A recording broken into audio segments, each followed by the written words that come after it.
Hi hello friends. അപ്പോൾ എല്ലാവർക്കും ഇന്നത്തെ ഒരു പുതിയൊരു വീഡിയോയിലേക്ക് സ്വാഗതം. അപ്പോൾ ഇന്നത്തെ വീഡിയോ എന്ന് പറയുന്നത് ഒപ്പോ അവർ റെനോ സീരീസ് ആയിട്ടുള്ള അതിൻ്റെ അപ്ഡേഷൻ, അതായത് 10 സീരീസിൻ്റെ അപ്ഡേഷൻ 11 സീരീസിൻ്റെ ലോഞ്ച് കാര്യങ്ങളൊക്കെ വരാൻ വേണ്ടി പോവുകയാണ്. അപ്പോൾ 11 സീരീസിൻ്റെ സ്പെക്ക് കാര്യങ്ങൾ നമുക്ക് നോക്കാം. ഇത് 11 സീരീസിൽ 2 വേരിയൻ്റ് ആയിരിക്കും വരാൻ ചാൻസ് ഇല്ല, 3 വേരിയൻ്റ് ഉണ്ടായിരിക്കും. Reno 11, Reno 11 pro, Reno 11 pro plus. മുമ്പ് 10 സീരീസിൽ ഇതേ സെയിം 3 വേരിയൻ്റ് ഉണ്ടായിരുന്നു. അപ്പം ഇപ്പോൾ അവർ ലോഞ്ച് വെച്ചിരിക്കുന്ന റെനോ 11 സീരീസ്, റെനോ 11ഉം 11 പ്രോയാണ് വരാൻ വേണ്ടി ചാൻസ് കൂടുതൽ. അതിൽ 11 പ്രോയുടെ ഫീച്ചേഴ്സ് കാര്യങ്ങൾ നമുക്ക് നോക്കാം. റെനോ 11 പ്രോയിൽ വരുന്നത് ഒരു 6.74 ഇഞ്ചിൻ്റെ OLED ഡിസ്പ്ലേ കാര്യങ്ങളിലേക്കായിരിക്കും വരുന്നത്. കർവ് ഡിസ്പ്ലേന് വരുന്നത്. അതുപോലെ തന്നെ 120 Hz റിഫ്രഷ് റേറ്റ് ഉണ്ട്. HDR10+ൻ്റെ സപ്പോർട്ട് കാര്യങ്ങൾ വരുന്നുണ്ട്. 1600 nits ആയിരിക്കും ഇതിൻ്റെ പീക്ക് ബ്രൈറ്റ്നസ് കാര്യങ്ങളിലേക്ക് വരുന്നത്. നല്ല അടിപൊളി ഡിസ്പ്ലേ കാര്യങ്ങളിലേക്കായിരിക്കും വരുന്നത്.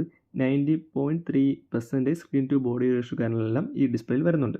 ഫുൾ വ്യൂ കാര്യങ്ങളെല്ലാം ഉണ്ടായിരിക്കും. അതുപോലെ തന്നെ ഇതിലെ പ്രൊസസ്സർ കാര്യങ്ങൾക്ക് വരുന്നത് സ്നാപ്ഡ്രാഗൺ 8+ Gen 1 ആണ് ചൈനയിൽ ലോഞ്ച് ചെയ്ത പ്രൊസസ്സർ. ഇന്ത്യയിൽ ഇത് വരുമോ ഇല്ലയോ എന്നുള്ള കാര്യം ഇതുവരെയ്ക്കും ഒരു തീരുമാനമായിട്ടില്ല. വന്നാൽ നന്നായിരിക്കും, പക്ഷേ എനിക്ക് തോന്നുന്നില്ല ആ പ്രൊസസ്സർ വെച്ച് ഇന്ത്യയിൽ ലോഞ്ച് ചെയ്യുമെന്ന്.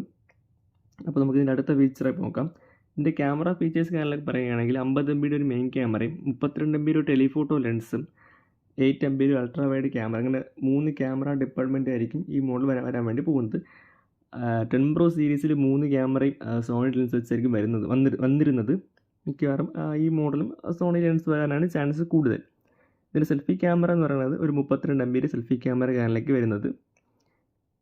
ഇതിൽ ബാക്ക് ക്യാമറ വെച്ചുകൊണ്ട് നമുക്ക് 4K 60 ഫ്രെയിം പെർ സെക്കൻഡിൽ നമുക്ക് വീഡിയോ മാക്സിമം ഷൂട്ട് ചെയ്യാൻ പറ്റും. അതുപോലെ തന്നെ ഫ്രണ്ട് ക്യാമറയിൽ നമുക്ക് 4K 30 frame per second support ചെയ്യുന്നുണ്ട്. 10 പ്രോയിൽ വന്നുകൊണ്ടിരുന്നത് സിംഗിൾ സ്പീക്കർ ആയിരുന്നു. 11 പ്രോയിൽ മിക്കവാറും സ്റ്റീരിയോ സ്പീക്കറായിട്ട് വരാനുള്ള ചാൻസ് കൂടുതലാണ്. പിന്നെ ഇതിൻ്റെ ബാറ്ററി കാര്യങ്ങളൊക്കെ നോക്കുകയാണെങ്കിൽ ഒരു 4700 mAh ബാറ്ററി ആയിരിക്കും വരുന്നത്. കൂടാതെ 80 വാട്ടിൻ്റെ ചാർജർ കാര്യങ്ങളൊക്കെ വരുന്നുണ്ട്. നമുക്കൊരു 27 മിനിറ്റ് കൊണ്ട് തന്നെ ഫോൺ 0 to 100 ഈസി ചാർജ് ചെയ്യാൻ വേണ്ടി പറ്റും. ചാർജർ എന്തായാലും ബോക്സിനോട് തന്നെ ഉണ്ടായിരിക്കും. ഇതിൽ ഫിംഗർ പ്രിൻറ്റ് ക്യാമറ ഡിസ്പ്ലേ ആയിരിക്കും വരുന്നത്. ഡിസ്പ്ലേ ഫിംഗർ പ്രിൻറ്റ് ക്യാമറയൊക്കെ വരുന്നുണ്ട്.